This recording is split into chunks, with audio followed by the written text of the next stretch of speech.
Perfecto. Bueno, yo les adelantaba la semana pasada que en este encuentro íbamos a trabajar un poco con un poco el fundamento teórico que tenemos detrás de lo que estamos desarrollando. En particular lo vamos a abordar desde los niveles de concreción del currículo. Nos vamos a concentrar especialmente en el microcurrículo, pero bueno, vamos a hacer una pequeña introducción a partir de los niveles de concreción. Algunas cositas ya les adelantaba la semana pasada cuando hablábamos que hay diferentes visiones entre los colegas de qué es el currículum y qué no, y que hay, bueno, algunas miradas teóricas de carácter más restrictivo que se concentran en que el currículo es aquello que se enseña formalmente y planificadamente, y otras que tienen una mirada un poco más abarcativa, holística, le decimos, eh, que considera que el currículo finalmente es todo aquello que acontece en el aula. Dentro de este contexto, si currículo es todo lo que acontece dentro del aula, bueno, de alguna manera todo esto llega al aula.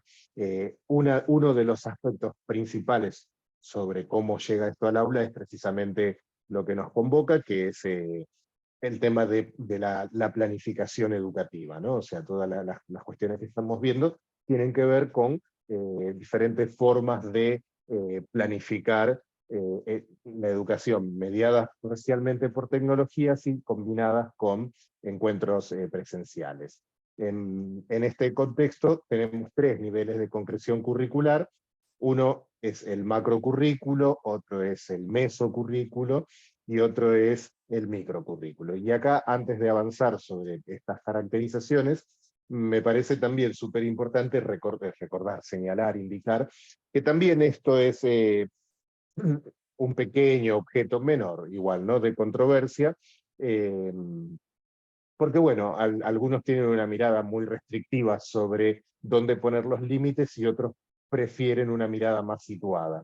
En particular yo pienso que es más fértil, eh, no hace mayor diferencias en términos reales cuál es la mirada, pero me parece que es mucho más fértil pensarlo en términos situada, porque finalmente el microcurrículum, sea lo que sea, lo es en función de otras concreciones curriculares y así sucesivamente. Entonces, por ejemplo, algo que en determinadas condiciones podría caracterizar como microcurrículo, en cualquier otra circunstancia podría ser mesocurrículum. Por ejemplo, el plan de clases. El plan de clases, si está estrictamente aprobado por una instancia institucional paraáulica, y no tiene mayor intervención de los estudiantes en la forma de, por ejemplo, el condiseño, tranquilamente podría considerárselo mesocurrículum. En cambio, si nosotros pensamos en esa propuesta sujeta y objeto de codiseño, como veíamos en las semanas anteriores, entonces podría calificar de microcurrículum en tanto y en cuanto tiene un nivel de concreción más cercano a la experiencia áulica de los grupos que van a participar directamente con este currículum. Eh, Así que bueno, dentro de este universo tenemos que el currículo bien podría ser interpretado como todo aquello que acontece en el aula, y microcurrículo particularmente aquello que ocurre cotidianamente en un diseño curricular. Por eso se dice que el microcurrículo de todos los niveles de concreción curricular es el más concreto, es aquel el más cotidiano.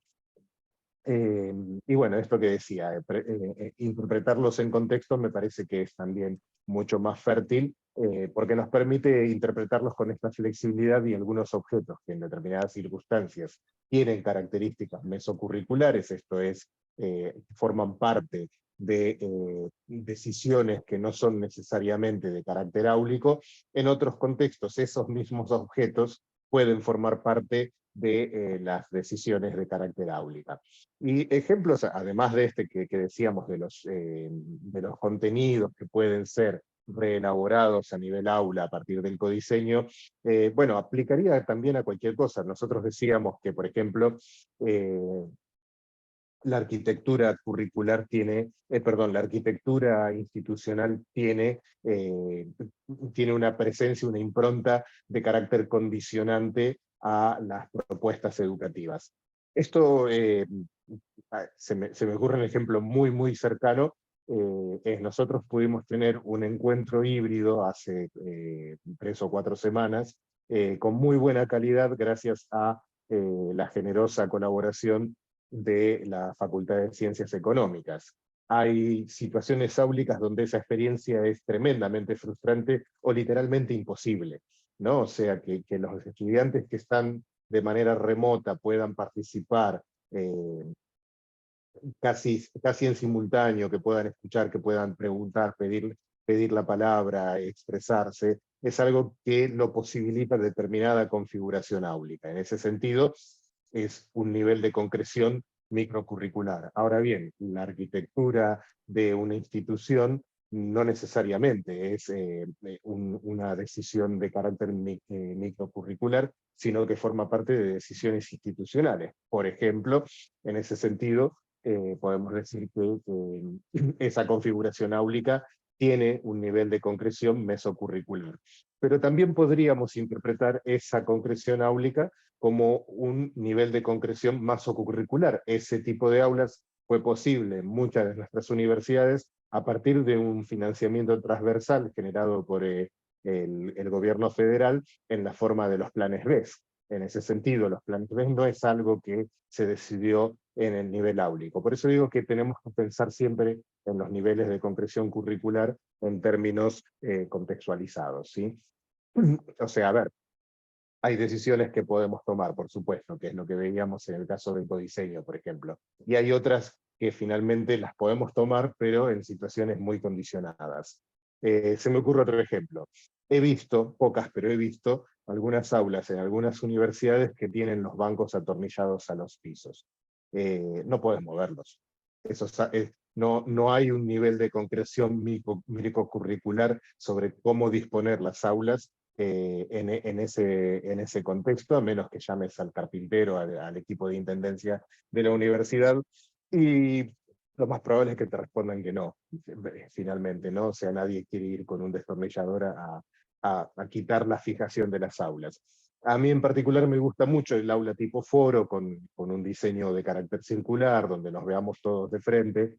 Me parece que estimula mucho mejor el intercambio cuando hay, por ejemplo, situaciones de debate, pero si los bancos están atornillados en piso, bueno, tendremos que encontrar alguna forma distinta de comunicarnos al foro. Finalmente, escuchar que está hablando una nuca no es lo mismo que ver a alguien de frente hablándote.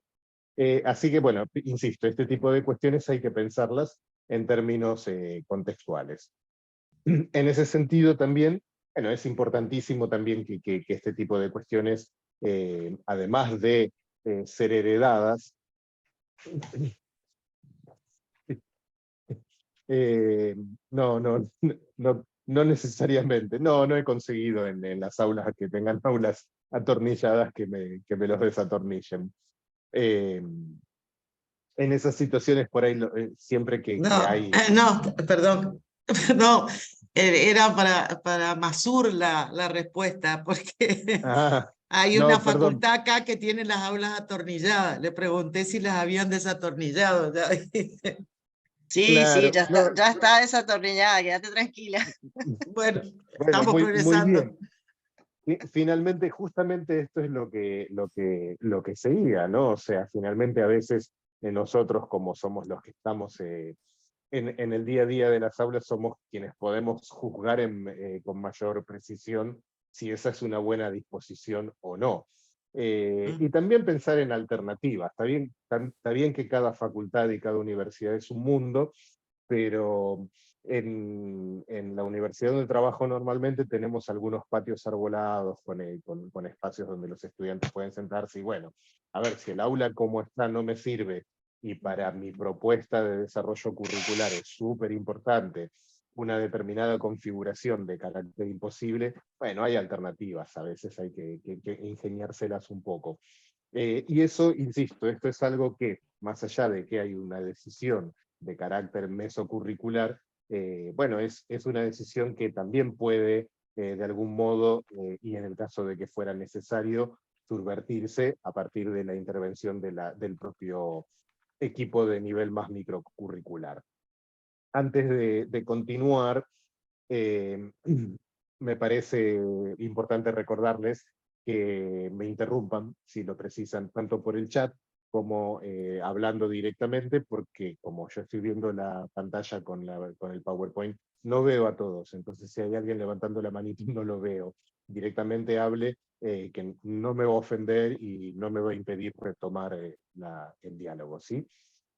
Esto siempre, ¿no? Pero quiero recordárselos para que sea lo más productivo.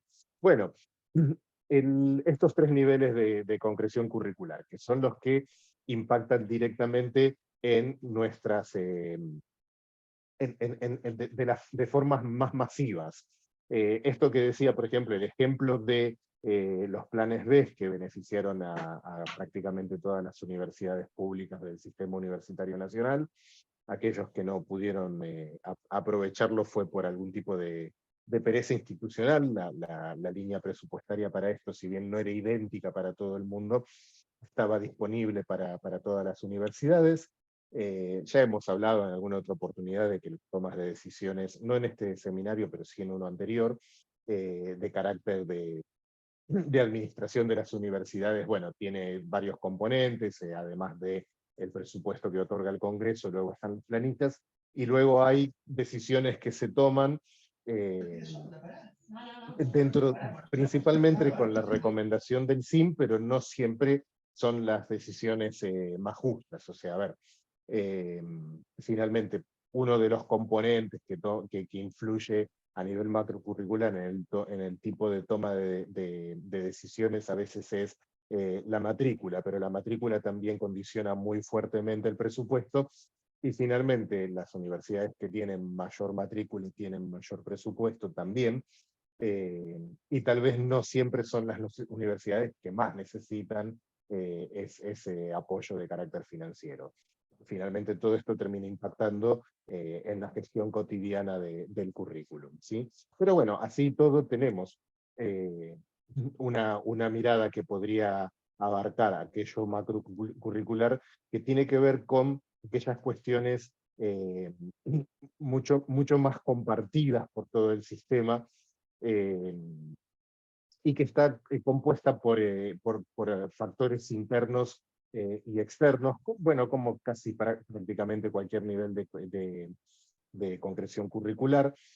Por ejemplo, pensando en una decisión de carácter macrocurricular que impacta en algunos casos positivamente dentro de nuestras universidades, es una tradición fuertemente reforzada en los últimos 10 años, que tiene que ver con el estímulo de las vocaciones científicas como un área prioritaria de desarrollo y de inversión de la Secretaría de Políticas Universitarias. Esa es una decisión que no se ha tomado en nuestras universidades, aun cuando no ha sido ajena de la gestión de este tipo de decisiones, pero que tiene que ver con una mirada global, con una planificación de carácter global, en los límites de lo posible en un país como el nuestro, y que tiene que ver, bueno, con algunos propósitos que priorizan determinadas áreas de interés en función de determinados componentes macro, de carácter más político nacional, o incluso político regional, en el caso de las presiones que han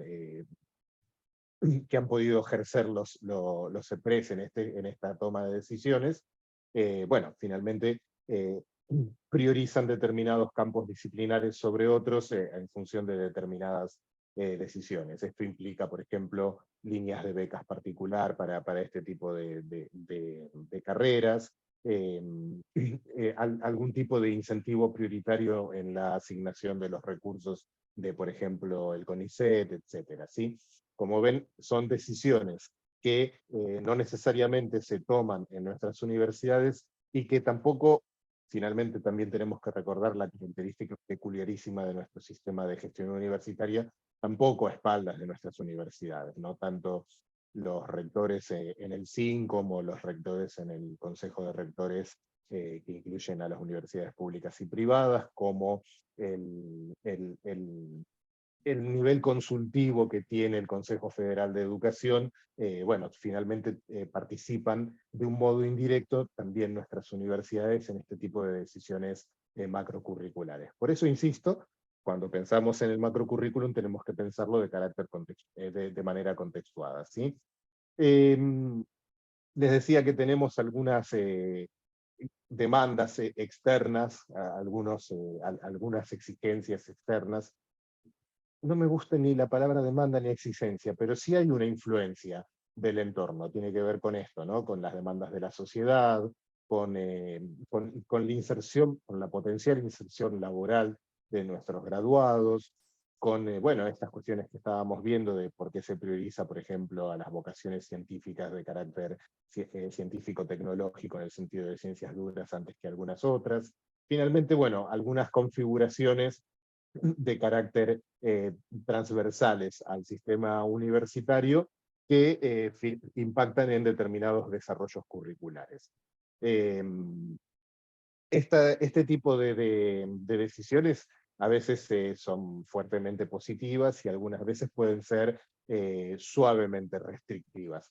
Pienso, por ejemplo, en la exigencia de pensar en carreras nuevas vinculadas al entorno, la opinabilidad que tiene el CEPRES en estas temáticas, etcétera, etcétera, ¿no? O sea, finalmente si tenés una carrera muy grande que está formando una universidad muy grande que está formando médicos, tal vez no sea recomendable tener otra, ese tipo de cuestiones que tienen que ver con una mirada global, integral de la nación y también de la región, que influye a la hora de gestionar el currículum hacia el interior de las universidades. Y después, bueno, algunas cuestiones que las hemos conversado en algún momento, pero que están presentes también, que tienen que ver con líneas de financiamiento transnacionales. Hace mucho que no se ve esto, pero sí, por ejemplo, objetivos de carácter globales, como por ejemplo los que están próximos a vencer, pero que están en marcha, los objetivos de la UNESCO para el 2030, para la educación, que fueron adheridos por el sistema educativo argentino, etcétera, etcétera, ¿no?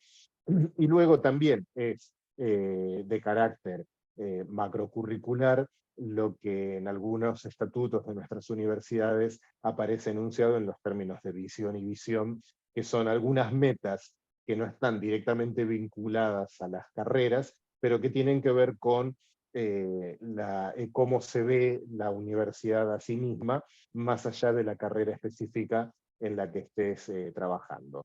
En general, este tipo de miradas internas hacia el interior de la universidad tienen que ver con determinados valores, que en general son bastante compartidos por el sistema universitario, y con una mirada democratizadora de acceso al conocimiento, que también es bastante compartido por todo el sistema universitario, pero que se enuncian hacia el interior de las universidades en sus propios estatutos. Y insisto en esto, ¿no? O sea, finalmente una mirada que está marcada por el estatuto no necesariamente es una decisión que se puede poner a nivel mesocurricular, en el sentido de que no es una decisión de una unidad académica, sino que es una decisión de una universidad en todo su conjunto. El nivel mesocurricular de este tipo de concreciones es el que está ya más cercanos a las carreras, no necesariamente en las carreras, aunque, insisto, con esta mirada contextualizada, también podría aplicar a las carreras, en tanto las carreras trascienden a las cátedras, y tiene que ver con, bueno, con unas formas de organización hacia el nivel de las universidades y de las unidades académicas, de carácter obviamente mucho más situado que el que tiene las decisiones macrocurriculares. Acá empieza a pesar muy fuerte ya la autonomía de las universidades. Todo este tipo de decisiones en nuestras universidades suelen ser fuertemente consensuadas, no necesariamente sometidas a sistemas de votación directa, pero son producto de negociaciones entre las autoridades democráticamente electas en nuestras universidades o designadas por aquellas personas que han sido democráticamente elegidas en nuestras universidades. Esto en general suele concretarse en la forma de, en una mirada más reducida de lo que son el mesocurrículo, en la forma de planes y programas de estudios, que no son los que se toman a nivel áulico, ¿no? O sea, el plan de estudio de tal carrera en general es un objeto que suele preceder y a veces por varios años al efectivo dictado de un campo disciplinar. Esto es algo que se ve más, con mucha más claridad en aquellas carreras que no forman parte del artículo 43. Para las carreras del artículo 43 existe unas exigencias adicionales en el sentido de una acreditación mucho más estricta que exige una evaluación para la acreditación mucho más estricta, que exige tener resueltas muchas cosas mucho antes de que efectivamente empieces a funcionar como carrera, y para otras carreras alcanza con tener algunas decisiones de carácter curricular, de carácter general, como son los contenidos mínimos, ¿no? También estas estructuras mesocurriculares incluyen lo que nosotros venimos conversando con respecto a estrategias de carácter pedagógico, metodologías de la enseñanza, algunos criterios de evaluación, algunas regulaciones con respecto a los recursos didácticos, y en el caso particularísimo de las carreras que van a tener parte de su dictado por medio de mediaciones curriculares, esto suele estar cristalizado en la forma del CIED, ¿sí? Para los que no vienen haciendo los cursos que venimos haciendo desde hace un tiempito con algunos de sus colegas, una pequeña explicación de qué es el CIED. El CIED es el Sistema Institucional de Educación a Distancia.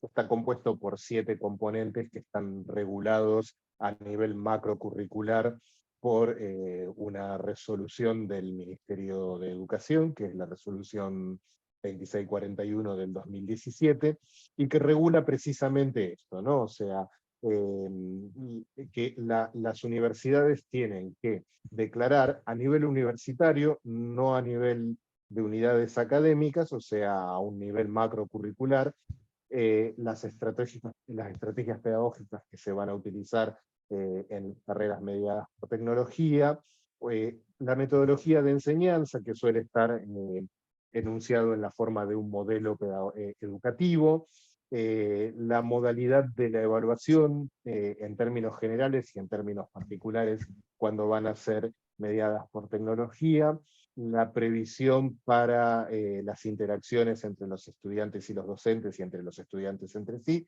y el acceso a recursos didácticos y el acceso a, simultáneamente, materiales bibliográficos. Todo esto es algo que es preexistente al dictado de una carrera, así que califica en esos términos de una estructura mesocurricular.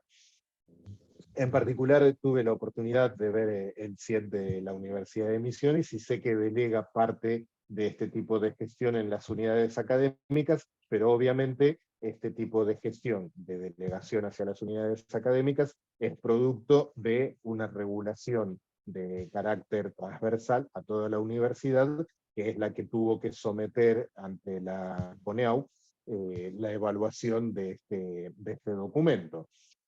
Así que fíjense que es algo que más allá de cómo se haya construido, compromete a todos los actores de la universidad en una estructura en la que, bueno, a medida que va pasando el tiempo y va cristalizando, se torna difícil decidir. Con esto no quisiera que se interprete que un documento de estas características es uno y para siempre. Esto claramente ha quedado demostrado que no. Durante la pandemia, básicamente ha tenido que ser sujeto y objeto de revisión y de reestructuración en función de la urgencia y la necesidad real de implementar de una manera, en mi opinión, tristemente llamada educación remota de emergencia. Finalmente lo que han hecho las universidades es implementar educación a distancia, pero bueno, el nombre dejaba a todos tranquilos de que era algo temporal. Lo que sucede es que, bueno, esto que iba a ser algo temporal, finalmente, bueno, disparó en prácticamente todas las universidades la necesidad, no necesariamente de reformar toda su forma de trabajo, pero sí de reconsiderar que había algunas cosas que se habían acostumbrado a hacer siempre de manera presencial, bueno, se descubrió que se podían hacer mediados por tecnologías. Y esto mismo aplica también a las estructuras de carácter macrocurricular. Finalmente, que el Estado Nacional haya decidido hacer no una, sino 3 líneas de financiamiento específico para la virtualización de la educación superior, que es el nombre que ha tenido este incentivo para las universidades, da cuenta de que también a nivel macrocurricular este tipo de cosas generó una nueva mirada y una nueva forma de encarar este tipo de propuestas atravesadas por una urgencia. Esto también es importante porque uno tiende a pensar que las estructuras macrocurriculares son inalterables. No, las estructuras macrocurriculares también son objeto de revisión necesaria. Bueno, y finalmente tenemos el nivel más concreto, que es lo que podemos llamar la clase, ¿sí? Acá es importantísimo hacer una pequeña salvedad, y es que no hay acuerdo entre todos nosotros, los que estamos acá conversando en este momento, qué es una clase. No hay acuerdo de una manera taxativa en el que todo el mundo dice clase y todos estemos pensando en lo mismo. Precisamente, entre otras cosas, por este tipo de cuestiones que conversábamos hace un ratito y también las últimas 2 semanas, y es que esto finalmente puede concretarse de diferentes maneras en diferentes circunstancias. Por ejemplo, no es exactamente lo mismo una materia de carácter eminentemente práctico que una clase de una materia eminentemente teórica. Y esto es algo que por ahí uno podría resolver y responder muy fácilmente con la histórica estructura de teóricos y prácticos divididos. Es algo que para algunos campos disciplinares puede ser muy eficaz y para algunos otros campos disciplinares generar un hiato que distrae en el desarrollo natural de determinados contenidos. Las carreras, perfecto Juan Antonio, es una muy excelente pregunta. La norma que regula las carreras del artículo 43 es la Ley de Educación Superior. Ahora mismo se me hizo una pequeña laguna y no recuerdo el número, pero es la Ley de Educación Superior vigente en la actualidad. El artículo 43 de la Ley de Educación Superior lo que señala es que hay algunas carreras que podrían poner en riesgo el patrimonio, la salud y la integridad de los ciudadanos, y que por ello es necesario regularlas de un modo especial. Por ejemplo, el ejemplo más obvio son las carreras vinculadas a las ciencias de la salud y a las ingenierías. Por ejemplo, la carrera de gobernador, que viene de moda. Bueno, pero no tenemos una carrera universitaria de gobernador.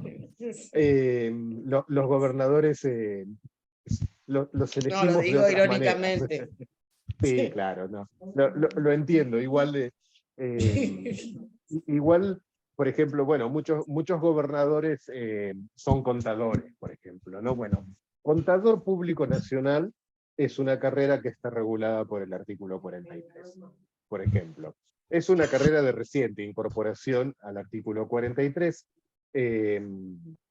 Ahí, Juan Antonio, ha pasado algo raro, y es que muchas universidades, muchas carreras, piden a gritos ser incorporadas al artículo 43, porque pareciera que da algún tipo de estatus que una carrera sea evaluada. En particular, entiendo que los colegas rectores del cine en estos momentos, no necesariamente justo hoy, ¿no? Pero últimamente, han estado discutiendo sobre pensar en algún tipo de sistema de evaluación de la calidad de las carreras que no se les exige ser evaluada en los términos del artículo 43, Porque bueno, finalmente hay una evaluación externa que emite un dictamen que dice que la carrera es de calidad, y eso de algún modo pareciera prestigiar a las carreras. Entonces, hay una demanda creciente de algunas carreras en el sistema universitario nacional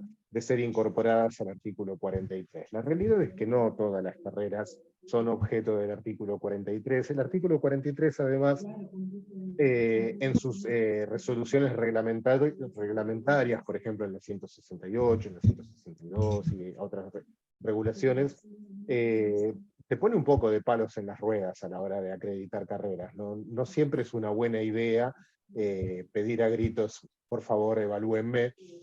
No porque la evaluación sea una cosa mala, ustedes esto ya lo saben porque lo hemos conversado en otros momentos, la evaluación es un sistema que tiende a garantizar la calidad de las ofertas educativas, y en ese sentido es bueno. Lo que sucede es que esto que es bueno no necesariamente da buenos resultados cuando cualquier cosa es objeto de evaluación en los términos del artículo 43. El artículo 43, no el artículo en sí, el artículo lo único que dice es esto, que hay determinadas carreras de la Ley de Educación, gracias Clementina. Acá me aclara que es la ley 24.521, que es una ley de la década del 90, ¿no? Y que sigue funcionando, Una que tuvo una modificatoria. reforma.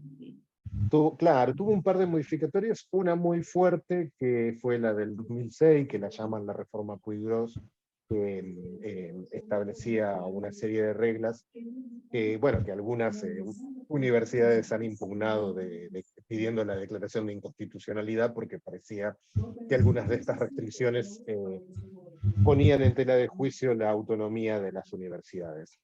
Más allá de esto, este tipo de evaluaciones obliga a las universidades, a las carreras que van a pasar por este sistema de acreditación, a presentar una serie de evidencias que tienen carácter restrictivo, que si no se cumplen, impiden el dictado de la carrera, y obligan, por ejemplo, a dejar de dictar la carrera si ya se estaba dictando antes de que ésta se incorporara al régimen de las carreras del artículo 43. Esto le pasó a varias universidades que tuvieron que dejar de dictar la carrera de contador público nacional, que bueno, era una carrera que no formaba parte del artículo 43, y a partir de que se incorporó tenían que cumplir con una serie de estándares. Estos estándares son una lista de requisitos que elaboran los propios Decano. consejos profesionales De de decano. las carreras. En el caso de este es el Consejo de Decanos, exactamente, y que finalmente, bueno, ha dejado algunas carreras fuera de acreditación y ha dejado a algunos estudiantes sin títulos, ¿no? O sea, finalmente se ha hecho una solución de gracia para, bueno, a ver, tenés esta gente que ya estaba estudiando en los términos de la oferta que vos hiciste anteriormente, finalmente ahora le das el título a todos estos estudiantes, pero a ninguno más. Y es así, el estudiante que te queda fuera, te queda fuera. En términos de recursos para las universidades, con el objetivo de implementar un porcentaje de toda la carrera vía online, ¿cuáles son los criterios para la distribución? Hubo 3 planes, tal vez haya un cuarto del que no tenga conocimiento, no lo recuerdo, el último que recuerdo es el 3, que son una serie de planes que se llamaron BES, que fueron públicos. Esto lo pueden googlear y encontrarlo, van a ver el monto incluso que se le otorgó a cada universidad, que es el plan de virtualización de la educación superior, y tuvo 3 líneas de financiamiento. La primera estaba fuertemente orientada a la capacitación docente. La segunda en particular, que fue sí, ves, exactamente así, virtualización de la educación superior, plan BES. La segunda en particular estuvo muy orientada a la adquisición de hardware, y la 3 era una mezcla de ambas dos, y es lo que permitió a muchas de nuestras universidades, entre otras la mía, comprar el hardware necesario para las aulas híbridas. Así que, exactamente, virtualización de la educación superior.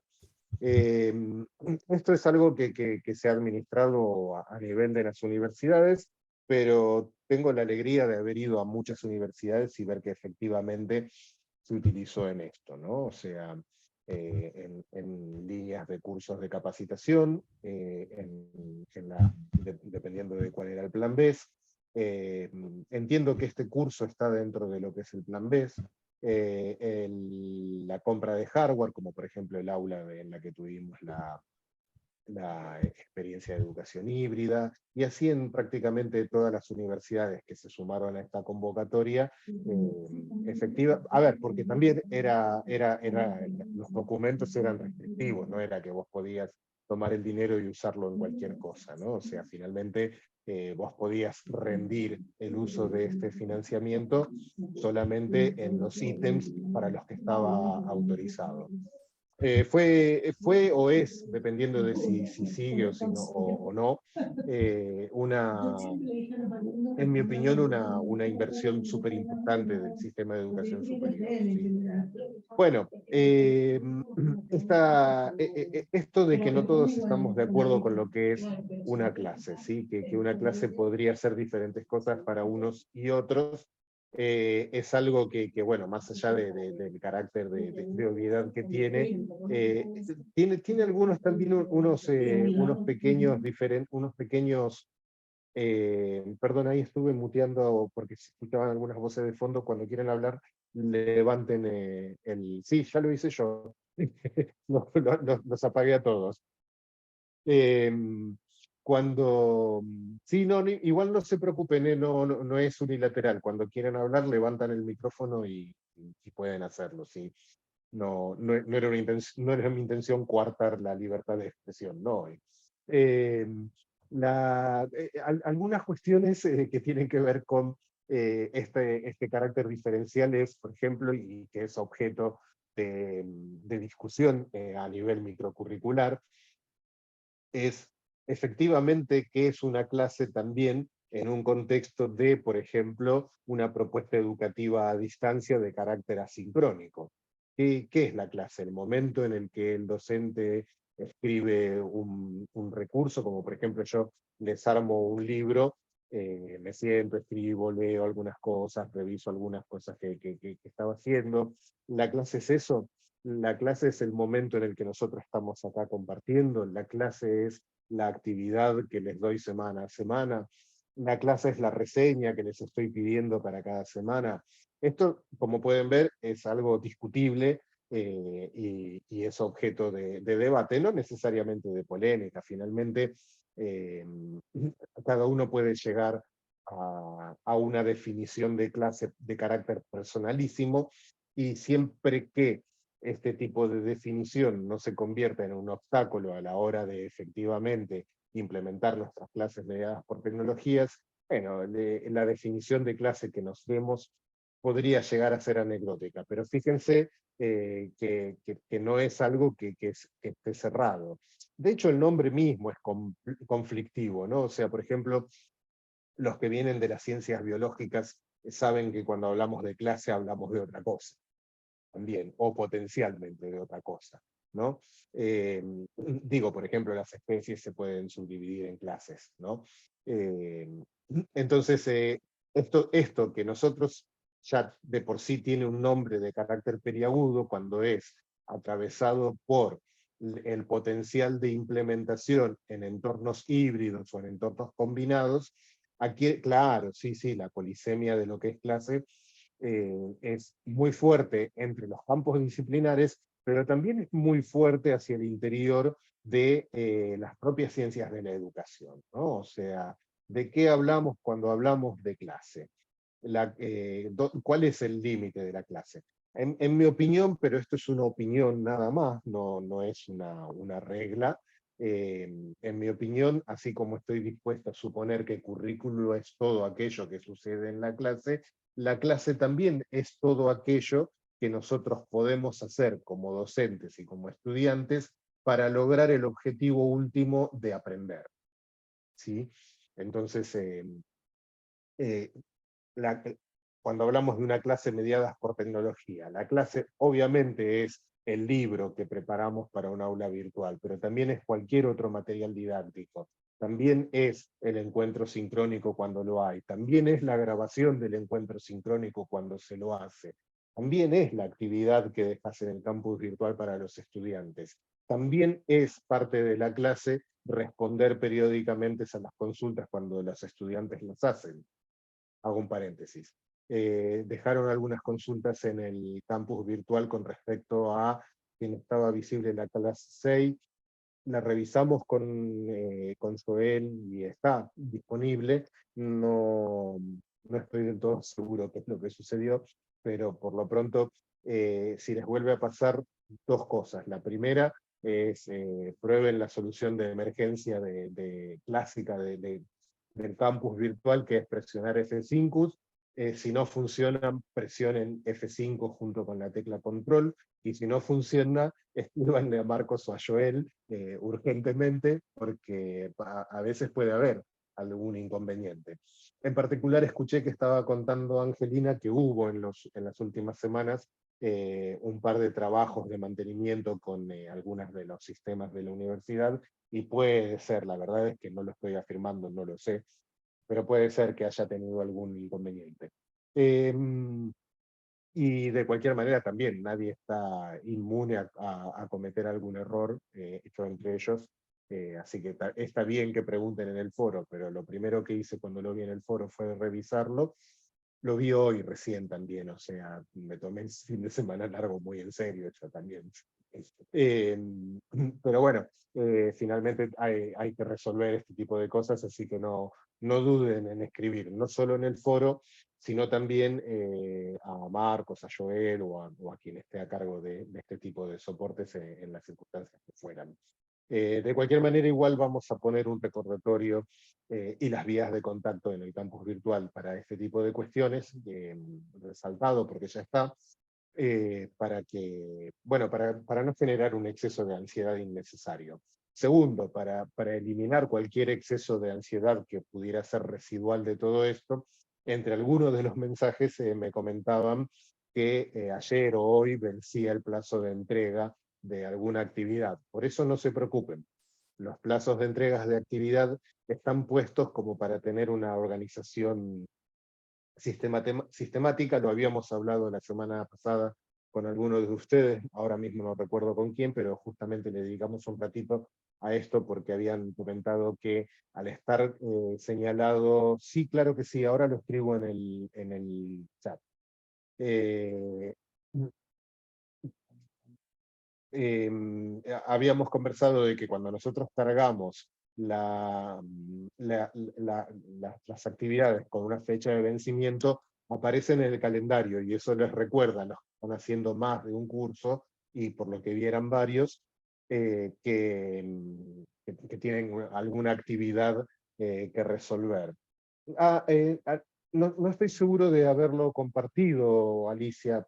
Finalmente, no, yo uso mucho el mensajero del campus y recibo todo, pero de cualquier manera igual tienen el mail ahí disponible.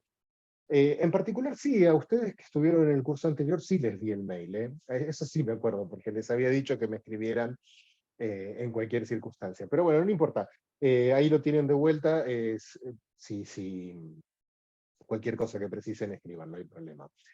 Volvamos entonces a la característica microcurricular. Precisamente esto de que la clase es algo que tiene unos límites difusos, es importante tomarse el trabajo de planificar también, no solo nuestro plan de clases semanal, sino también cada una de las clases. Planificar, como venimos hablando desde el primer encuentro de este curso, es tener muy en claro qué queremos hacer y cómo queremos hacerlo, ¿no? Y expresarlo con la claridad. No pasa nada. Expresarlo con toda la claridad que nosotros lo tenemos en nuestra mente, también para nuestros estudiantes, que nuestros estudiantes puedan entender cuál es el recorrido que vamos a hacer, también en términos de potencial, ¿no? Tenía un profesor que era muy simpático hablando, él, ¿no? Y él decía que el programa de una clase era una amenaza, que después vemos hasta dónde llegamos, ¿no? Pero que uno en el momento en el que está haciendo este diseño, bueno, tiene un montón de intenciones que a veces pueden ir precisamente como objeto de estos debates posibles dentro de propuestas de carácter microcurricular, sujetas y objetos del codiseño, bueno, pueden terminar en algún otro lugar. ¿Recuerdan ustedes cuando hablábamos de las clases codiseñadas? Es que había cierta dosis de incertidumbre.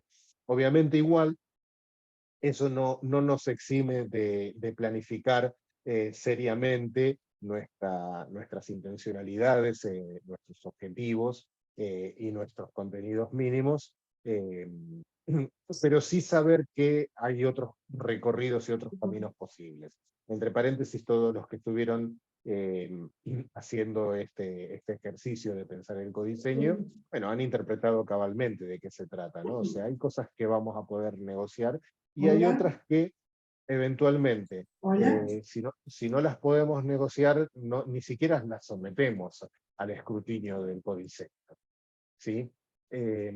Bueno, pero básicamente esto del microcurrículum, las clases, en su carácter de ser el nivel de A ver, comprensión.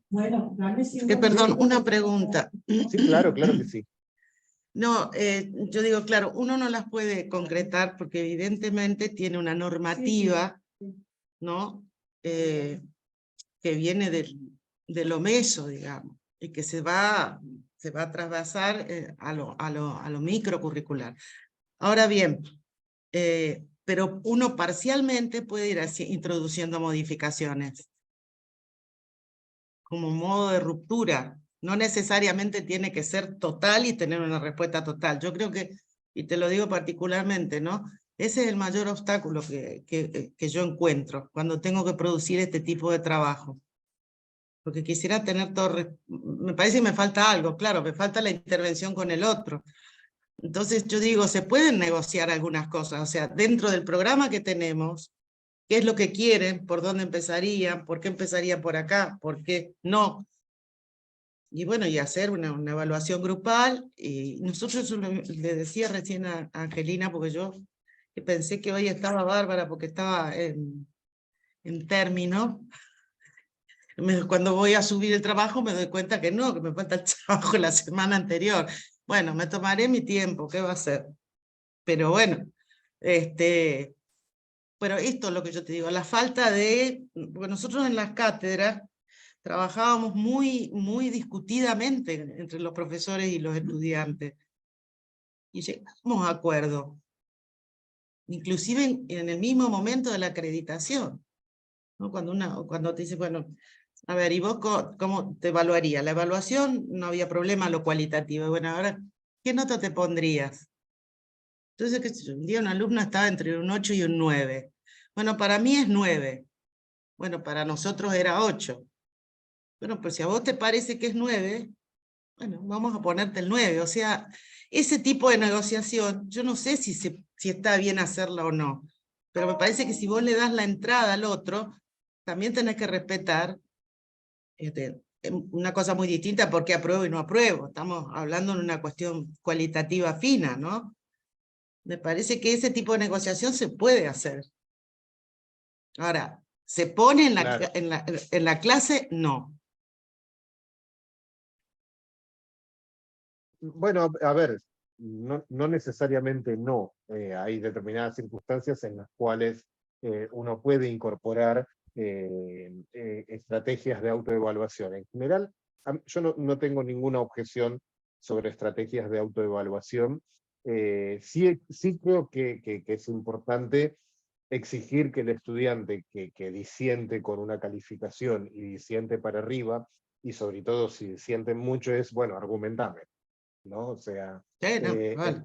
en realidad esta es tu oportunidad de dar fe de que estoy equivocado con el 8 y corresponde un 9. Pero las estrategias de autoevaluación, vamos a trabajar un poquito algunas de estas la semana que viene, pero sí, son sumamente fértiles y sobre todo cuando están acompañadas de alguna alguna propuesta de argumentación que implique algún modo de metacognición. O sea, finalmente todo ese trabajo que uno le exige al estudiante para argumentar y que puede ir acompañado de una discusión, me parece que suceden dos cosas. Una es que lleva tiempo, que tampoco tengo objeción con que lleve tiempo, ¿no? O sea, también el tiempo es finito, ese es un condicionante que en algún momento la discusión tiene que terminar, porque no podemos seguir el próximo, todo el próximo cuatrimestre discutiendo la calificación. Pero finalmente, el trabajo metacognitivo que implica argumentar por qué una calificación debería ser mayor que la que recibe, y ese tipo de estrategia, tal vez puede terminar en que el estudiante te diga, no, la verdad es que tenés razón, en realidad es un 7. Obviamente igual también muchos estudiantes son muy cararrotes y te piden un 10 cuando todos sabemos que no Ah, es no, 10. eso no está. Bueno, hay que también argumentar y dedicarle un rato a esto. Dar un minutito, me dice acá, en la interacción con el otro, sus tiempos, términos de aprendizaje, cómo los contemplo en la planificación. De todas maneras, seguimos porque tenemos que cumplir lo planificado. Sí, hay un punto en el cual la planificación, si es muy estricta, eh, eh, eh, en términos de objetivos a cumplir, con plazos estrictos para cumplir, y a ver, en términos absolutos, esto es casi siempre así, o sea, nosotros tenemos una serie de contenidos mínimos. Lo que sucede, y eso, Sergio, a mí me parece súper importante, que lo interioricemos al máximo, ¿no? O sea, nosotros tenemos una serie de contenidos mínimos a los cuales se puede acceder por muy diferentes caminos. ¿Sí? O sea, los contenidos mínimos dentro de una planificación que pueden muy fácilmente convertirse en objetivos, pero aunque no sean exactamente lo mismo, pero finalmente pueden traducirse fácilmente a objetivos, no necesariamente tienen una única vía de acceso, que esa es la parte que uno puede someter a codiseño con mucha facilidad, ¿no? O sea, con mucha facilidad, con mucha flexibilidad.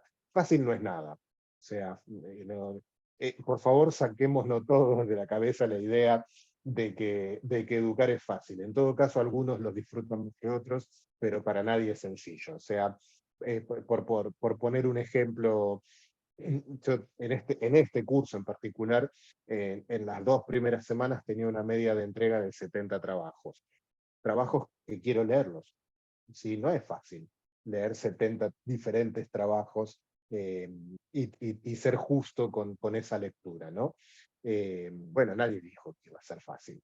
Eh, Ahora, muchas veces estos trabajos, o sea, en total somos más de 100 personas en este seminario, en este curso, ¿sí? Cada uno está llevando sus propuestas de resolución de las actividades, salvo aquellos que se han agrupado, que han logrado compartir con un grupo pequeño de compañeros, etc.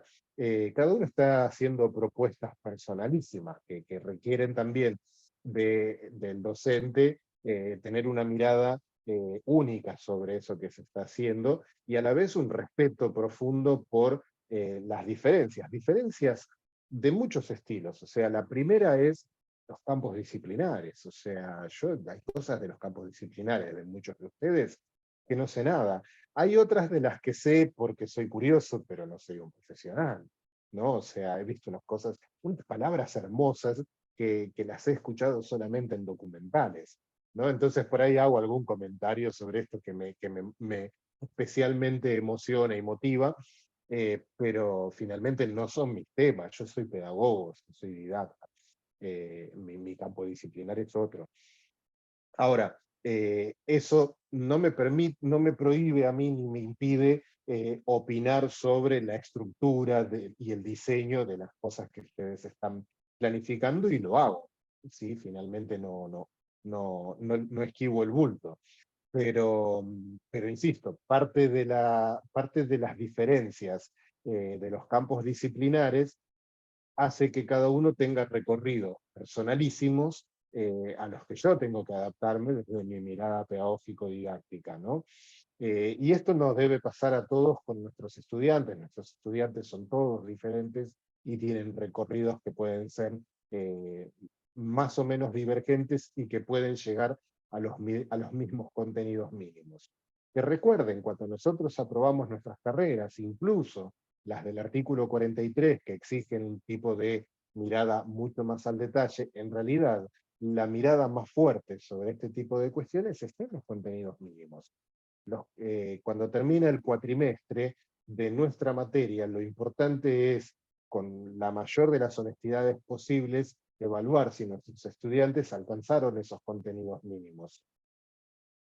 Para lo demás hay un montón de tiempo para poder, por ejemplo, escribir una tesis de fin de grado, en el caso de cursos de posgrados, escribir una tesis de posgrado. Sí, Clementina. No, pensé que querías hablar, perdón. Y esto mismo también sucede en el momento de la evaluación, pero puse el acento en los campos disciplinares.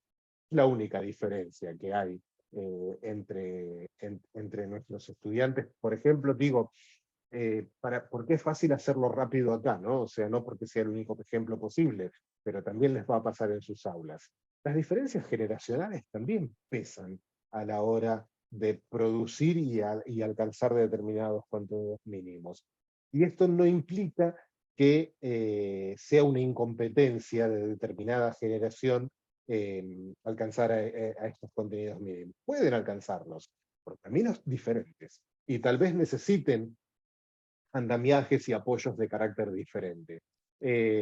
Por eso, bueno, las situaciones ideales, las mejores situaciones son en las que podemos tener un equipo de apoyo para el dictado de determinado curso, ¿no? O sea, si vos trabajas con una estructura de cátedra y tenés un par de personas que pueden hacerse cargo de las diferencias y las divergencias, muchísimo mejor. Esto no siempre es posible, pero sí existen otras figuras que se pueden implementar, como por ejemplo las tutorías, o por ejemplo, para el caso especial de estas propuestas pedagógico-didácticas mediadas por tecnologías, muy especialmente el soporte técnico, ¿no? O sea, no,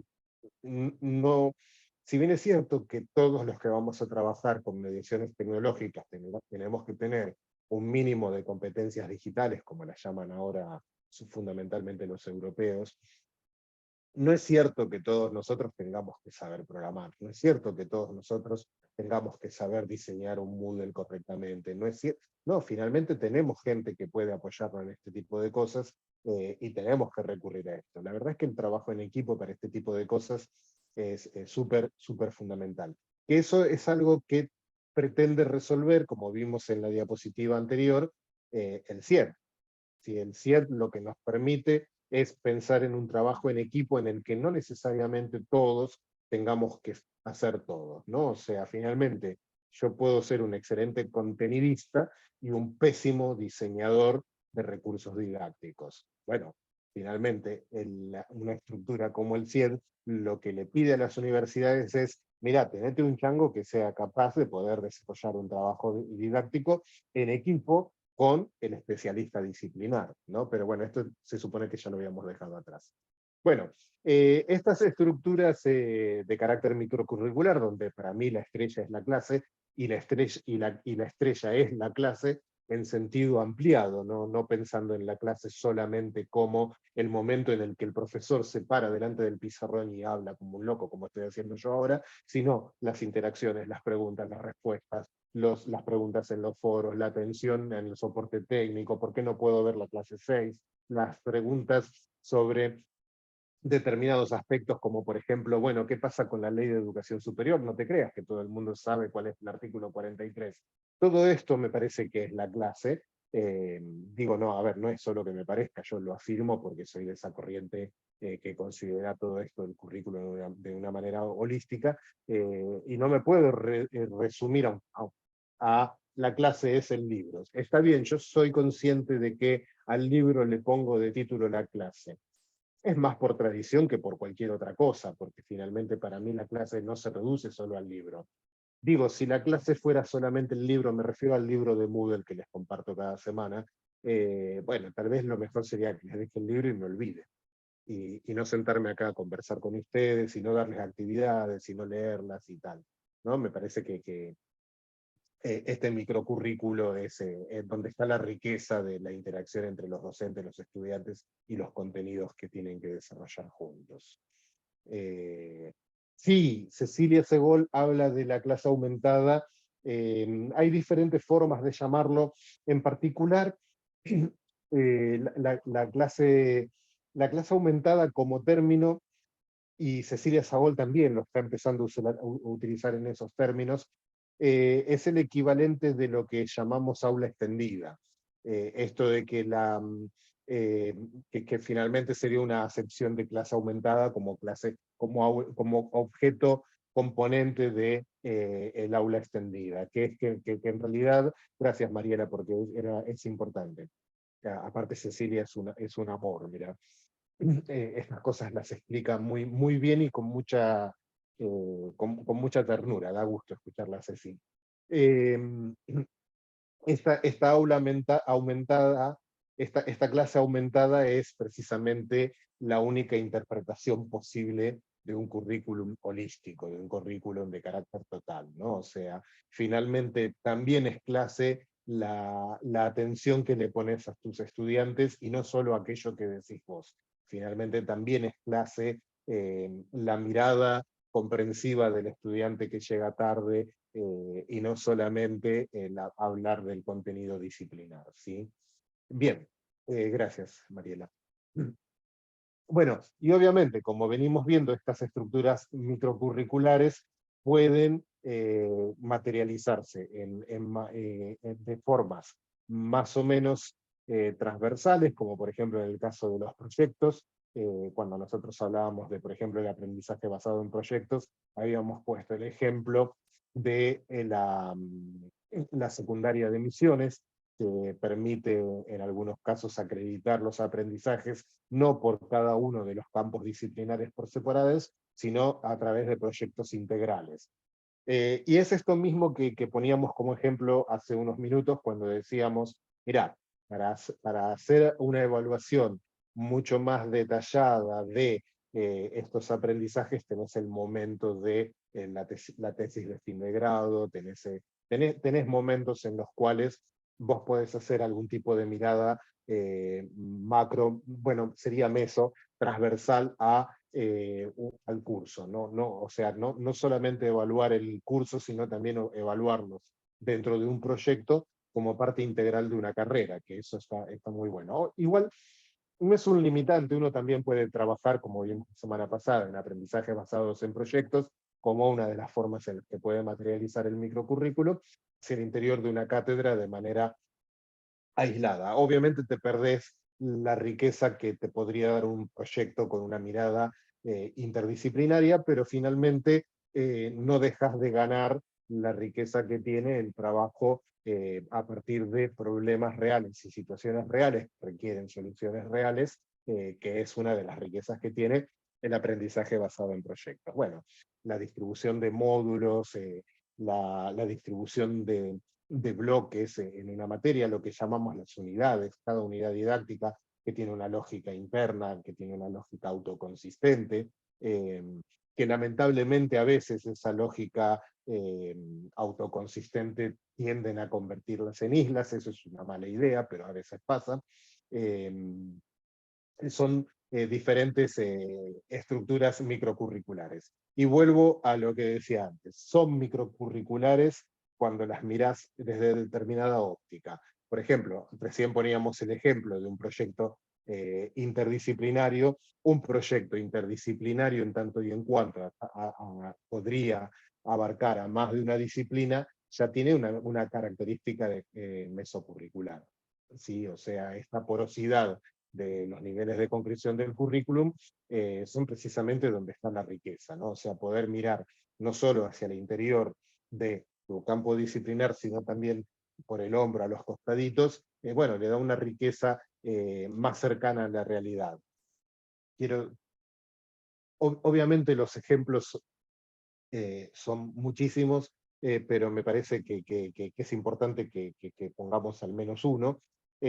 Cuando un profesional tiene que resolver un problema real en una situación laboral, no recurre al libro o al material didáctico de un campo disciplinar. Tiene un problema, está integrado en una situación real polifacética. No te alcanza tu libro de currículum para hablar de currículum, no te alcanza tu libro de fisioterapia para hablar de fisioterapia, no te alcanza tu libro de cálculo de materiales para calcular materiales. O sea, tus problemas reales son interdisciplinarios, tus problemas reales no son nunca unidimensionales, ¿no? La realidad no es unidimensional. Por eso está bueno que los trabajos en proyecto en algún momento puedan abrirse a diferentes miradas interdisciplinarias, y por eso está muy bueno las carreras que tienen tesis o tesinas de fin de grado, que éstas sean interdisciplinarias, ¿no? O sea, es todo ganancia cuando es así. Bueno, voy a tratar de ir rápido con las cuestiones de las estructuras microcurriculares, así que en vez de detallar las generalidades, voy a ir directamente a las particularidades. Hay 4 momentos en lo que es una estructura macrocurricular, y acá de nuevo, cuando hablamos de 4 momentos en los que esto sucede, no piensen en momentos estancos, no es que unos estén separados de otros. Y el primero es que los contenidos dentro de una estructura microcurricular pueden agruparse. Si las agrupaciones, obviamente, pueden ser de diferentes tipos, pueden agruparse por coincidencias temáticas, pueden agruparse porque apelan al mismo tipo de competencias o habilidades, un poco relacionado con lo que estábamos viendo recién, los problemas que nos enfrentamos como trabajadores de cualquier campo laboral son multidisciplinarios, no son unidimensionales, están afectados por diferentes cuestiones. Decía recién, ponía el ejemplo del cálculo de materiales. El cálculo de materiales, en teoría, es una disciplina autosuficiente. En la práctica depende del presupuesto. No nos engañemos, ¿sí?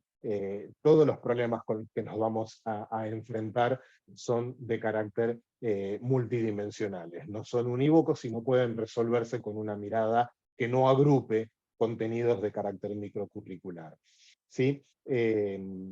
Además de agruparse, otra manera de vincular es la integración. Obviamente, como pueden observar claramente, no implica necesariamente que la integración no sea una de las formas posibles del agrupamiento. Lo que sucede es que supone que es un agrupamiento de carácter mucho más íntimo, y por eso se lo suele estudiar o proponer para su análisis como una unidad diferente, pero obviamente es una de las formas de el agrupamiento. Fíjense que antes hablábamos de agrupar por contenidos que eran de agrupar por contenidos que tenían algún nivel de afinidad. En el caso en que pensemos en formas de integración, tenemos que pensar en integración de contenidos, en integración de, por ejemplo, enfoques de carácter pedagógico. Este es un lindo ejemplo porque es justo de mi campo, cuando uno piensa en qué tipo de docente quiere ser para sus estudiantes, uno tiene que pensar en cómo eso luego va a implementarse hacia el interior de las aulas, hacia el interior de nuestras clases. Y de nuevo, la respuesta rara vez es unidimensional. No alcanza con decir yo quiero ser un maestro que va a preocuparse sola y exclusivamente por la construcción colaborativa del conocimiento. En algún momento tengo que ser un maestro expositivo, en algún momento tengo que ser un maestro democrático, en algún momento tengo que ser el líder del grupo. Sí, hay diferentes miradas y enfoques de carácter pedagógico que se pueden integrar para tener una respuesta a la necesidad del grupo y a la necesidad de los contenidos que vamos a desarrollar. El último que está ilustrado en este es la integración de los contextos. Voy a retomar un ejemplo que habíamos utilizado hace un par de semanas o un par de meses, ya no recuerdo en qué contexto fue, pero me gusta mucho el ejemplo de ese modelo de integración porque me parece que es autoelocuente, ¿no? O sea, los estudiantes de enfermería que colaboraron con el programa de testeo y de vacunación de los ciudadanos. Han integrado dos contextos, un contexto que es el propiamente áulico, el propiamente educativo, el propiamente escolar, y han dado respuesta a una demanda, una urgencia y una necesidad de la sociedad. Estos son dos contextos que normalmente podrían estar perfectamente separados y coexistir, pero que en determinadas circunstancias se demuestra que uno le da sentido al otro. Porque digo, a ver, esto suena, eh, bueno, ahora nos puede llegar a sonar con un nivel de obviedad, pero lo que nosotros estamos enseñando en la universidad tiene sentido porque hay una sociedad que está necesitando eso que nosotros estamos enseñando, ¿no? Esos contextos están naturalmente integrados. Lo que sucede es que, bueno, la mayor parte del tiempo tendemos a olvidarlo. Además porque es práctico, ¿no? O sea, el ejemplo el ejemplo de la pared del ladrillo para enseñar la regla de tres simple es maravilloso, ¿no? O sea, cuando te dicen que un albañil construye una pared de 3 metros en 4 horas, ¿cuánto tiempo van a tardar 2 albañiles? La realidad es que no existe el albañil, no existen las paredes, tenés que ver qué dice el convenio de WOCRA, tenés que ver si realmente están bien pagos. Hay un montón de cosas que suceden en la realidad que en los modelos que creamos para los estudios no están por fuerza presentes. No está mal, pero finalmente un aprendizaje verdaderamente significativo va a necesitar y mucho de una integración de contextos. ¿Sí? Bueno, lo mismo sucede con el tema de las asociaciones. Fíjense que seguimos hablando de más o menos lo mismo, pero asociar ya requiere no no un tipo de agrupamiento de carácter teórico, sino ya una interdependencia de unos con otros, por ejemplo, estos conceptos, habilidades, obviamente también los enfoques metodológicos, y obviamente esto que señalábamos hace un momento, cuando hablábamos de, por ejemplo, el teórico y el práctico. Obviamente, el teórico y el práctico en muchos campos disciplinarios, para la integración de contextos, las pasantías y las prácticas, exactamente, las prácticas profesionalizantes son un muy buen ejemplo. Y además es un ejemplo de asociación también, ¿no? O sea, además de integración. La, la idea de muchas de nuestras cátedras separadas en un teórico y en un práctico, con cátedras en las que el responsable de los teóricos está completamente divorciado en términos epistemológicos del responsable del teórico, bueno, son una muestra de todo aquello que no hay que hacer. O sea, a ver, realmente que en el práctico vos no lleves efectivamente un ritmo cercano al que se está llevando en el teórico puede ser contraproducente, ¿no? O sea, finalmente lo peor que podría pasar cuando estos contextos de aplicación práctica y de contenidos teóricos están fuertemente disociados es que en la mirada del estudiante terminan siendo dos materias. Y les adelanto, hay muchos estudiantes que piensan que la materia práctica y la teórica son dos materias diferentes, aunque sean parte de la misma cátedra. Y es terrible que el estudiante piense que está haciendo dos materias. No solo que lo piensen, sí, tal cual, se dan cuenta, sí, sí, sí. A ver, se dan cuenta y lo sufren, porque finalmente tienen que hacer dos aprendizajes casi esquizofrénicos, ¿no? O sea, tienen que aprender determinados contenidos teóricos y tienen que aprender determinadas prácticas divorciadas de los contenidos. Sí, es terrible. Ojalá no le pase nunca más a nuestros estudiantes este tipo de cosas. Pero bueno, este nivel es el que llamamos de asociación, ¿sí? Y finalmente la interrelación es el que está más cercano al mesocurrículo, pero que, insisto, tenemos que pensar que es posible apropiarnos de esas interrelaciones hacia el nivel más cercano al estudiante. Finalmente, es lo que le va a pasar luego en su vida profesional. En su vida profesional a nadie le importa en qué materia aprendiste tal contenido.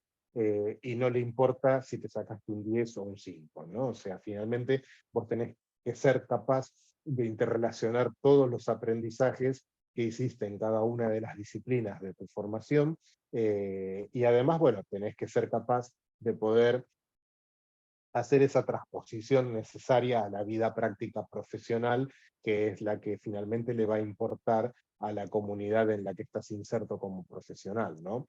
Y finalmente lo mismo que decíamos con respecto a la asociación, ¿sí? Que la teoría y la práctica no estén divorciadas en el aprendizaje de nuestros estudiantes. Y todas estas decisiones, la asociación, la integración, la interrelación, y el agrupamiento de los contenidos son decisiones de carácter microcurricular. Nosotros tenemos el control de este tipo de cosas, ¿sí? Finalmente, lo que muchas veces nosotros recibimos, piensen en, por ejemplo, un concurso abierto para cubrir un cargo nuevo, de una carrera nueva en nuestras universidades. Nuestra universidad lo único que tiene son los contenidos mínimos. Lo único que le comprometió a la Secretaría de Políticas Universitarias y a la CONEAU, en el caso de que sea del artículo 43, es una lista de contenidos mínimos, ¿sí? Cuando a nuestros nuevos candidatos a docentes le dan los contenidos mínimos para un concurso, tiene que ser capaz de poder hacer estas operaciones microcurriculares de asociación, de agrupamiento, de interrelación, y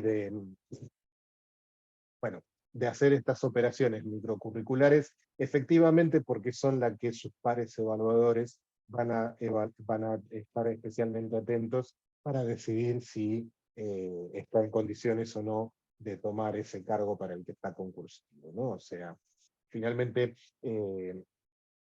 que recite como un lorito en la clase, en la clase para la evaluación del concurso, no es suficiente. Si podemos repensar nuevamente, agrupar, integrar, asociar e interrelacionar a los niveles, en los distintos niveles. Sí, sí, precisamente. En realidad, y vuelvo a lo mismo, ¿sí? En realidad son las operaciones de agrupamiento, integración, asociación e interrelación, son simplemente un modo de agruparlos para poder describirlas. No están naturalmente separados, simplemente tienen que ver con esto, con poder describirlas. Pero bueno, cuando agrupamos, estamos pensando en que tenemos diferentes contenidos o diferentes estrategias pedagógicas o diferentes modalidades de apropiación del conocimiento que podrían formar parte de una colección. Por ejemplo, piensen puse el ejemplo de la regla de 3 simple, las operaciones aritméticas de suma, las operaciones aritméticas de multiplicación, son contenidos que a nivel microcurricular, por ejemplo en la educación primaria, particularmente en quinto grados, pueden agruparse y formar parte de una misma secuencia didáctica. Todo lo microcurricular se va cuando los docentes no pueden acordar entre teoría y práctica, tal cual, Sergio, sí. Cuando los docentes... a ver, cuando los docentes no logran llevar a la práctica la interrelación y la integración de la teoría y la práctica, le hacen un daño terrible al estudiante, porque finalmente eh, yo puse el ejemplo de suponer que para algunos estudiantes se trata de 2 materias. El problema es que los estudiantes son jóvenes y tienen mucha energía y tienen las hormonas por la terraza y son capaces de aprovechar y de aprobar estos cursos disociados. El problema es que lo que se llevan de la universidad es un aprendizaje fragmentado que no necesariamente coincide con lo que se suponía que tenía que aprender, ¿no? En general los estudiantes suelen recuperarse de esto, pero con una frustración muy grande. Volvamos a lo que es agrupar. En cambio, la integración tiene que ver con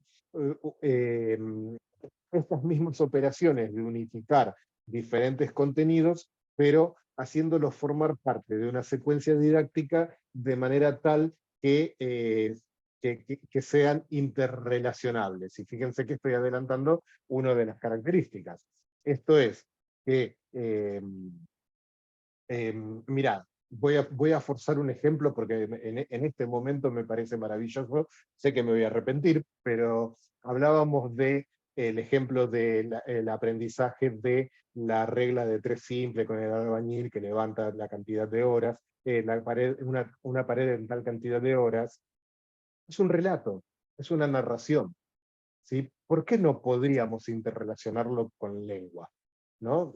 Pensando en la educación primaria. Obviamente eh, lo pienso en términos de educación primaria porque los ejemplos son mucho más fáciles de ver y porque en la educación primaria se trabaja mucho con la integración de contenidos. De hecho, eh, hay un nivel de integración eh, tan importante en la escuela primaria que la maestra suele ser una sola para todos los campos disciplinares. Entonces es mucho más fácil para un único actor. A ver, es algo que por suerte en algunas escuelas se está cambiando, pero en muchísimas escuelas la maestra es la maestra de cuarto, no es la maestra de matemática, la maestra de lengua, no es. Entonces ahí la capacidad de interrelacionar y de poder echar mano de cualquier otro campo disciplinar del que también es responsable ella, es mucho más sencillo. Y esto no quiere decir que sea imposible en otros campos disciplinares. Pienso, por ejemplo, en el de la educación, en el nivel superior. Nosotros tenemos una materia que suele llamarse con diferentes nombres, pero básicamente los contenidos suelen ser más o menos lo mismo, que es didáctica y práctica de la enseñanza, que suele ser una materia que suele depender mucho de los contenidos adquiridos en dos otras materias que suelen ser pedagogía y didáctica, y currículum, eventualmente, y que obliga a interrelacionar, porque esa práctica va a depender muchísimo de la capacidad de nuestro estudiante de hacer una planificación, de que esa planificación sea relevante, de que esa planificación se pueda llevar a la práctica con alguna metodología educativa o con alguna estrategia de enseñanza y aprendizaje adecuada. Obviamente tiene que echar mano en ese punto, en esa materia, a la capacidad de poder interrelacionar e integrar esos contenidos. La asociación, en cambio, se refiere a dos contenidos que eventualmente podrían ser de carácter diferente, pero que vos podés llevarlos de la mano. Ahí me parece que es mejor el ejemplo este también de la pared y de las narraciones. O sea, enunciar un problema para enseñar la regla de 3 simple es un problema matemático. Ahora, contarlo de una manera adecuada, tranquilamente podría ser una narrativa. De hecho, yo, tonteando y jugando, hablé del convenio de la UOCRA. Es toda una historia, y dentro de lo que es el storytelling y la narrativa, es una historia fértil, ¿no? O sea, ¿cuánto tarda un albañil en construir una pared en determinadas circunstancias? Eventualmente, obviamente entiendo que allá no debe ser tan llamativo, pero acá en Buenos Aires uno de los gremios más poblados de nuestros hermanos vecinos paraguayos es el de la albañilería.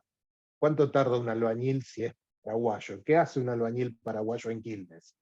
¿Sí? Hay toda una historia atrás. Fíjense cómo podemos echar mano de un diseño que estaba pensado originalmente para poder adquirir una destreza matemática relativamente compleja para un niño de 10 años, y a la vez también podríamos aprovechar esa misma estructura para contar historias, que serían contenidos de lengua y literatura, no de temáticas. Y finalmente, la interrelación es poner en juego estas tres características, ¿no? Y que podría integrar también esta interacción, que en este caso era producto de una asociación que eventualmente podría formar parte de una misma unidad didáctica, ¿no? O sea, los problemas de la inmigración en el conurbano bonaerense y la matemática. ¿Sí?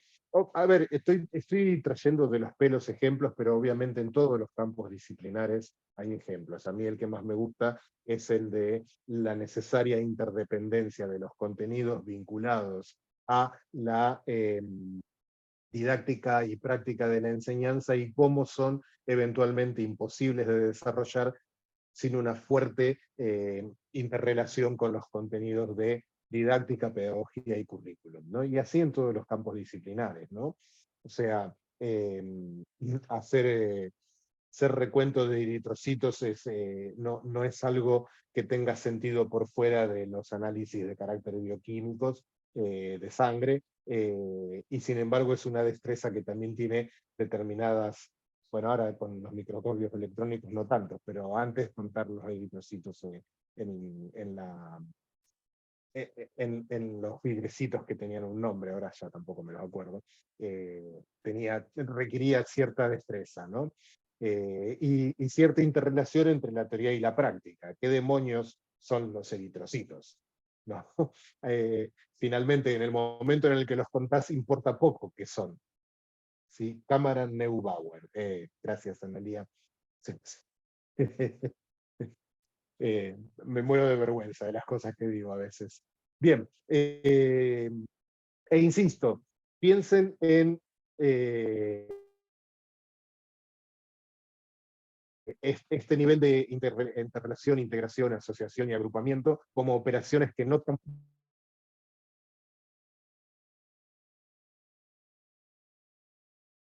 son divisibles más allá de lo que vamos a hacer, ¿no? Pero tiene que ver con esta capacidad de que el contenido no sea una isla, ¿sí? Sí, tal cual, sí, sí. A ver, hay un montón de destrezas nuevas que se requieren, que hacen que para los bioquímicos de 15 años atrás, o tal vez menos, bueno, nada, están en la NASA ahora, están poniendo cohetes en la Luna. Gracias, Carolina, por haberte quedado. Seguimos en contacto igual. Bien. Luego, en realidad la magia de todo esto tiene que ver con poder hacer el camino inverso y el camino reverso. O sea, vos podés, así como nosotros veíamos que podíamos diseñar un problema, también podemos ir de problema y llegar al macrocurrículum, ¿no? O sea, así como nosotros vimos la semana pasada que nosotros podíamos hacer un diseño de una clase o de una secuencia didáctica, generalmente una clase va a ser poco para el aprendizaje basado en proyectos, bueno, también podríamos partir de algún problema y desarrollar algún tipo de proyecto o desarrollar algún tipo de intervención de carácter micro, meso o maso o macrocurricular a partir de problemas específicos.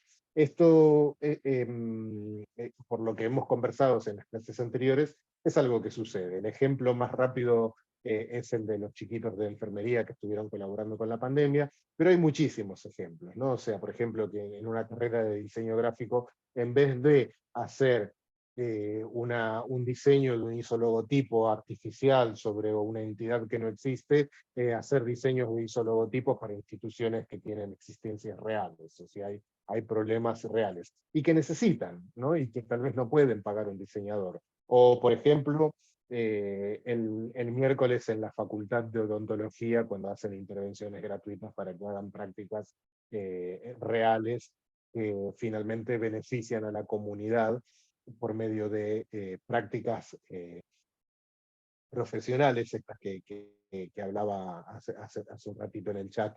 No me acuerdo quién era, pero me parece que era Sergio. No, Carolina también había sido. Este tipo de prácticas obviamente pueden formar parte de un proyecto transversal a diferentes materias del campo de la salud, que incluya a los chicos de la carrera de terapia ocupacional, que incluya a chicos de la carrera de trabajo social de otras carreras. O sea, finalmente hay prácticas que pueden ser transversales y que pueden permitir integrar, asociar, agrupar e interrelacionar los contenidos de diferentes áreas. Como esto lo vimos la semana pasada, no voy a ahondar sobre esto, porque aparte se me están empezando a ir y quiero que se queden unos minutitos más. Y creo que con esto estaríamos bien, ¿sí?